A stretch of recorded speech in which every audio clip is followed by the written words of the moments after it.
পশ্চিমবঙ্গের মাননীয় মুখ্যমন্ত্রী শুভেন্দু অধিকারী তথা তিনি পুলিশ মন্ত্রী, তিনি কিন্তু অলরেডি পুলিশদের যে ডিজি অর্থাৎ পুলিশদের যারা হেড অফ দ্য ডিপার্টমেন্ট তাদেরকে তিনি বলে দিয়েছেন প্রথম বৈঠকেই যে কোনো রকম কোনো রং দেখবেন না, কোনো দল দেখবেন না, যে ক্রাইম করবে তাকে গ্রেপ্তার করুন, তার বিরুদ্ধে প্রশাসনিকভাবে যে স্টেপ নেওয়া যায় তার বিরুদ্ধে যে স্টেপ নেওয়া উচিত সেটা আপনারা অবশ্যই নিন।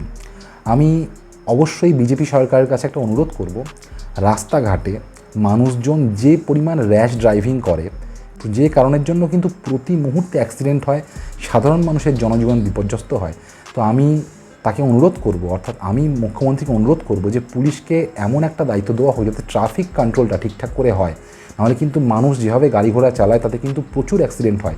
প্রচুর মানুষরাই যারা স্কুটি বাইক চালায় তাদের 90% লোকের কিন্তু লাইসেন্স বা সেই এজও নেই। তো এই বিষয়টা কিন্তু অবশ্যই পুলিশের দেখা উচিত এবং আমি অনুরোধ করব যে তারা যেন এই বিষয়টা লক্ষ্য রাখেন।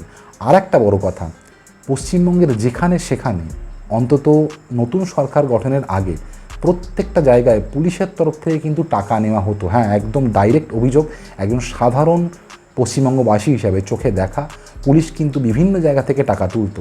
তো এর জন্য কিন্তু মানুষের ভীষণ অসুবিধাও বোধ হতো।